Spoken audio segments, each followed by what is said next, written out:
Lo pada sempat khawatir nggak sih kalau krisis global 100 tahun yang lalu itu bisa terjadi lagi? Bener, tahun 1929 dunia lagi rame banget. Amerika tuh lagi di puncak kejayaan. Mobil lalu lalang, gedung-gedung tinggi nongol di mana-mana. Radio lagi ngehits dan semua orang ngerasa hidupnya kayak di film Hollywood dah. Terus di mana krisisnya?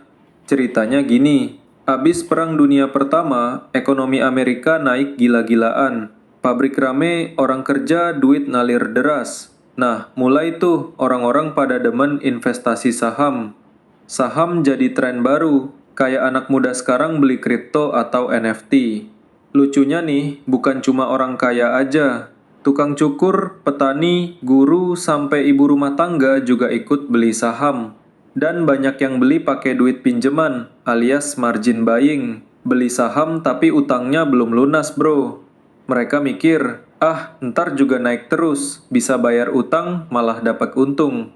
Tapi ya siapa sangka. Lanjut, tanggal 24 Oktober 1929. Hari Kamis tapi bukan Kamis biasa. Itu hari yang disebut Black Thursday. Harga saham jatuh drastis. Orang-orang pada panik, teriak-teriak jual sahamnya. Tapi nggak ada yang mau beli. Terus, 5 hari kemudian, 29 Oktober, boom, pasar saham jatuh total. Hari itu dinamain Black Tuesday. Bayangin, dalam satu hari, jutaan orang kehilangan tabungan seumur hidupnya. Kata gue sih, jadi telepon juga kagak tenang itu. Orang nangis, marah, bingung harus ngapain. Koran New York waktu itu nulis, Market in panic, prices crash. Efeknya tuh kayak domino bro. Satu jatuh, semuanya ikutan rubuh. Bank-bank mulai kolaps. Orang berbondong-bondong ke bank mau narik duitnya. Tapi uangnya udah habis. Banknya bilang, maaf, duitnya udah disalurin ke pinjaman saham yang gagal. Pabrik-pabrik juga berhenti produksi. Bos nggak sanggup bayar pegawai. Dan akhirnya, jutaan orang kehilangan kerja. Bayangin ya, tahun 1933, 25% orang Amerika nganggur. Banyak keluarga kehilangan rumah. Mereka bikin tenda-tenda darurat dari kayu, seng, apa aja yang bisa dipakai. Tempat itu dinamain Hooverville. Parahnya lagi nama itu diambil dari Presiden Herbert Hoover, yang waktu itu dianggap nggak bisa ngapa-ngapain buat bantu rakyatnya. Efek dominonya lagi, bukan cuma Amerika yang kena. Beberapa negara di Eropa juga kena, salah satunya Jerman. Kok bisa sih bro? Soalnya, waktu itu ekonomi dunia udah saling nyambung. Dan bertumpu di Amerika, kalau Amerika klops, ekonomi kacau, demand kagak terpenuhi, otomatis negara lain juga kena impact-nya. Negara-negara Eropa waktu itu juga ngos-ngosan. Apalagi Jerman yang udah duluan jatuh gara-gara kalah Perang Dunia Pertama. Bayangin, utang reparasi perang numpuk, harga barang naik, orang nggak punya kerjaan, uangnya nggak ada nilainya. Sampai pernah bro, orang Jerman mau beli roti, bayarnya pakai setumpuk uang kertas yang dimasukin ke keranjang.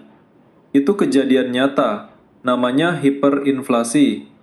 Hiperinflasi itu artinya harga barang naik gila-gilaan karena nilai uang jatuh parah.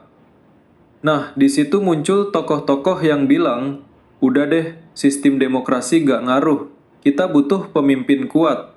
Dan dari sanalah muncul Adolf Hitler di Jerman, Benito Mussolini di Italia, dan nanti militer Jepang juga mulai unjuk gigi di Asia. Hitler pinter banget bro, dia manfaatin rasa marah rakyat Jerman yang miskin dan kecewa. Dia ngomong, kita miskin bukan karena kita lemah, tapi karena dunia ngelawan kita. Orang-orang yang kelaparan langsung percaya. Mereka pikir, ya udah, ini dia harapan baru. Tapi ternyata, itu awal dari kekacauan yang lebih besar lagi. Hitler mulai bangun tentara, bikin pabrik senjata, dan ngelanggar perjanjian perdamaian yang dulu ditandatanganin habis perang.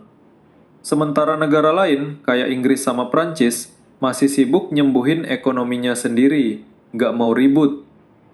Tahu-tahu, Jerman udah mulai nyerang tetangga. Di sisi lain, Jepang juga punya ambisi sendiri bro. Negaranya kecil, sumber daya dikit, tapi militernya kuat dan semangatnya tinggi. Mereka mikir kalau mau makmur, kita harus nguasain Asia. Akhirnya tahun 1931, Jepang nyerang Manchuria di Cina Utara. Itu jadi tanda kalau dunia mulai panas lagi. Dan pada akhirnya, ya lu tahu sendiri bro, meledaklah Perang Dunia Kedua di tahun 1939. Bisa dibilang, The Great Depression tuh kayak bara kecil yang nyulut api besar bernama Perang Dunia Kedua. Ekonomi yang hancur bikin orang gampang diprovokasi. Pemimpin-pemimpin ekstrim naik ke atas dan akhirnya jutaan orang lagi jadi korban. Kacau bro. Bayangin aja, baru aja dunia bangkit dari krisis ekonomi. Malah tenggelam lagi ke lautan perang yang lebih parah. Tapi dari semua kekacauan itu, dunia juga belajar banyak hal bro.